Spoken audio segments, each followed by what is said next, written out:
Today's video is sponsored by BetterHelp.com, and I've been with them for a long time.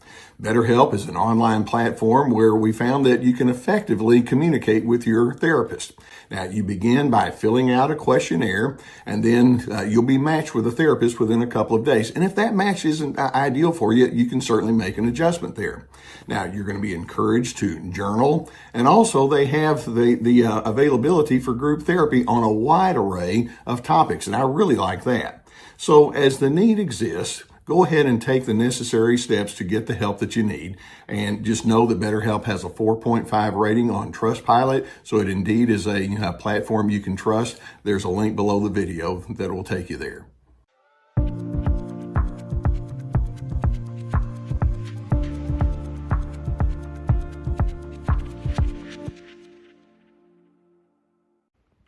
Hey, Team Healthy. Welcome to another episode in our Unbound series. This is a series, of course, that's driven by your questions and comments. And I try to pull together some questions that I know that many of you are dealing with. And then in this case today, I have two that I'm going to focus on. And then we're going to build some comments based on that. So as you have thoughts and needs or questions, put them in the comment section below. And who knows, it may be that your questions will be in a future episode of Unbound.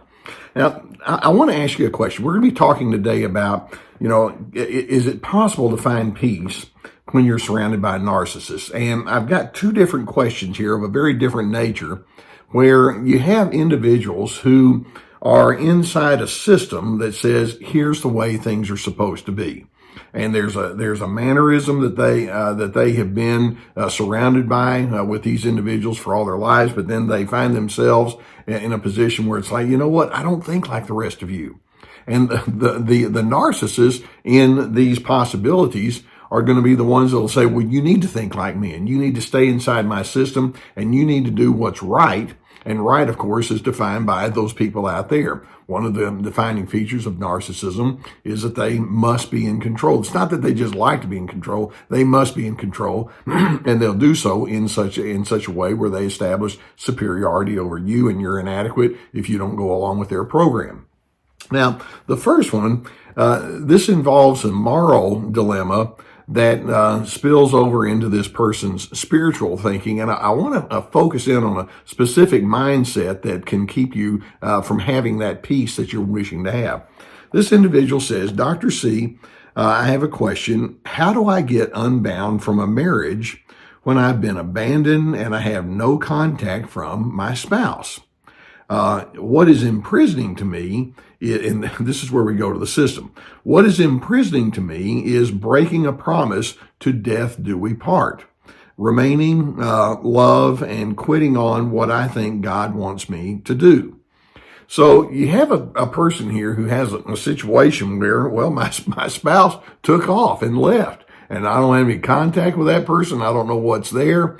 But my religion tells me that I'm supposed to honor the vow that I made till death do us part, and I'm supposed to remain in love. But I am at odds because I just don't feel right about that, and I can't find peace. And if I were to go ahead and do what common sense would imply, for example, in this case, the spouse has left and won't have any interaction, looks like I'm going to have to set up some separate way of thinking. At least that's a very strong possibility. But I have this system that I've been brought up in that tells me you can't do that. Now, I want to focus on one word that tends to be part of religious systems. And I'm not going to just pick up, I'm not going to just pick on Christianity, whether it's Christian or Judaism or Islam or even atheism. There's a word that describes the way that many people look at religiosity, and that's the word legalism. They look at their spiritual beliefs in a law-like kind of way. Here's what you have to do. They look at their beliefs as more or less edicts. This is what must be done. This is how you're supposed to think. This is the groove that you're supposed to be in. And if you're not, then you're not in favor with the system. Now, what this does is it sets up high authoritarianism, and you can see that this person is thinking in that way. Well, I'm going against what the authority and what the legal, what the law says I'm supposed to do. And then it also leads to groupthink. And so I've come across so many cases in my counseling practice where individuals will say, well, I want to be inside the system and I want to be right, but my circumstances just don't allow me to follow through with it all the way because it hinges on somebody who's not living according to their commitments, and now I'm stuck and I'm an oddball. What do? I can't have peace. The first thing we're going to want to do is we're going to ask, would you be willing to look at your religion not through the eyes of law, but through the eyes of love? And I am deeply convicted that that's where true spirituality and religion should have its moorings. What's the loving thing to do? And there are times when you have been treated so poorly and so inadequately by other individuals that sometimes the most loving thing to do is to say, I need to move forward with my own separate plans, and it may not fit what the law says, but the loving thing to do is to be in a place where I can have some peace. And by the way, to this woman who says, I made the vow that says till death do us part, you're not the one that broke that vow. If you want to think in terms of law, he broke the contract. And, because he said the same things too, I'm assuming. And so you're saying till death do us part. And he said, yeah, me too. But now, this many years later, he's saying, nah, never mind. I'm not on that. I'm not on board with that. And so the contract has been broken, not by you, but by him. So one of the things that I'm hoping you can do is I'm hoping you can think, the way you find peace is not to get everything correct and inside its proper grooves, according to what the law says and the edicts say that I'm supposed to do. But the way I'm going to find peace, and this is a spiritual thing for this individual, is to ask, what does love compel me to do? And sometimes love means that you accept the imperfection that's there in front of you. You love yourself.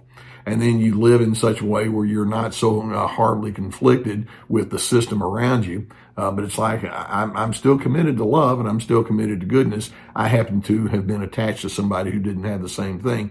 And so you individualize your spirituality, knowing that sometimes the system itself isn't going to be what you want it to be.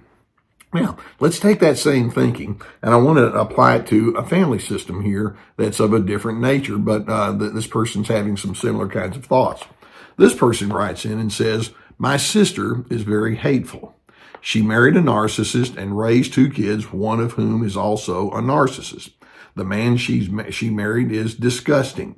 Years ago, he groped me as I entered into their home. This was something I kept to myself, except for telling a good friend several years ago. Another sister is a covert narcissist and has caused me lots of pain with her lies trying to ruin my relationship with my parents. She's had 3 husbands, one of which was a pedophile who assaulted one of their children when she was just 2 years old. And then she goes on to say, and my father is just weird. I have spent my entire life trying to figure him out. My entire family of origin is dysfunctional. Currently, I'm in no contact with both sisters. I'm still in contact with both parents who are in their 90s. I'm just wondering if I will ever have peace. Okay, hateful sister, narcissistic niece, sexually inappropriate brother-in-law, covert narcissist sister who's a saboteur, father who's weird, but she feels obliged to him. And those are her influences. And of course, what they're bringing is chronic tension. And her question is, well, can I have peace? And my heart goes out to you because implied in all of this is the notion that says, I'd rather it be a whole lot different because I'd like to have a family where we can harmonize and we can tune in to one another. We can not try to superimpose our requirements on one another and manipulate and exploit and all the rest. But my family just can't do that. Can I have peace? And I'm hoping, again, that you can decide, just like the first one, I may be different from what my religious system tells me, but you have to individualize your own commitment to love. In this case, your family system is dysfunctional, and you're going to have to individualize your efforts there. That's where your peace is going to come from. I make the assumption that you live in a broken world, and you are going to experience brokenness. Can you have peace in the midst of brokenness? And it can only happen as you pull back and separate yourself off from the broken people who keep bringing all sorts of dysfunction. It doesn't mean that you never speak to them again, although sometimes you go total no contact. In this person's case, I like the fact that she decided, I need to have my boundaries. And that's part of healthy assertiveness. Healthy assertiveness says if you're going to be completely inappropriate and strange and sexually deviant, or if you're going to have all this condescension towards me, then I don't need to be in your presence. And so I'm going to go ahead and live a life of separateness. And she mentioned that it's been a while since she's had contact with the sisters. That's her boundaries. But then beyond having those boundaries and the assertiveness that goes along with it, I'm hoping that you can also ask, what are my higher priorities? Back when I was doing anger workshops, I would talk about 5 different possibilities with anger management. You can suppress your anger. You can be openly aggressive with your anger. You can be passively aggressive with your anger. Those don't work, but you can do that if you want. You can be assertive, and that's where boundaries and stipulations and consequences come in. But then ultimately, as you're trying to deal with your hurt and your pain and your anger, you can ask, what are my higher priorities? I don't want to stay angry and hurt and bitter for the rest of my life. My higher priorities is I want to stand for love, I want to stand for respect and dignity, and I want to stand for decency and honor and common sense. And I'm hoping this person can say, that's what I'm going to do. And if the people in front of me don't understand, that's not my problem to have to solve. So I'm going to wrap by saying we have 2 different cases here. One inside a religious system with some internal conflict that it generates. One inside a family system with a lot of strain and tension that it generates. And the way that you find peace is to, rather than saying, I've got to get all of those people out there on board and I have to do everything exactly right, you can apply some grace to yourself and say, this isn't what I thought it was going to be, but I'm going to love myself and I'm going to still live with dignity, respect, and civility. And knowing that you have that, even if others don't appreciate or understand it, that's where you're going to find your true inner peace. Trust in yourself and know that your character is right and your intentions are right. You just happen to be in the midst of wrong circumstances. Now, I hope that this can give you some good food for thought. If you haven't already hit that subscribe button, please do so. We're going to keep more videos coming in your direction. Now, you know that I have had BetterHelp.com as one of my sponsors for years now. If you have a need to have somebody to work some of this stuff out with you, BetterHelp is a whole team of licensed professional therapists. You go through the link that we have below the video. And if the need is there, please get the assistance that you need. I'm a big believer in all of that.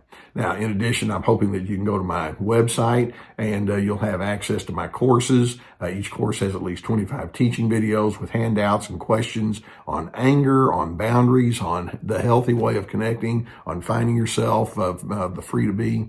And then also we have my webinars, which are 90-minute PowerPoint presentations, along with lots of articles, my books. So we have lots of resources for you. And as the need is there, just peruse through the website there. You have the tabs that will take you to that. And hopefully you can find something that will be of assistance to you. Now, is it possible for you to find peace in the midst of turmoil? And the answer is, well, if you're just looking for everybody else to line up with you, it's not going to happen. Recognize that there are just times when your circumstances may not fit a prescribed mold, but at the same time, I'm hoping you can be loving and graceful toward yourself, and then you can give yourself affirmation even when the externals aren't right. And that's where you're going to have the beginning point of peace, and then know that you're going to live as a person of integrity as a result of all of that.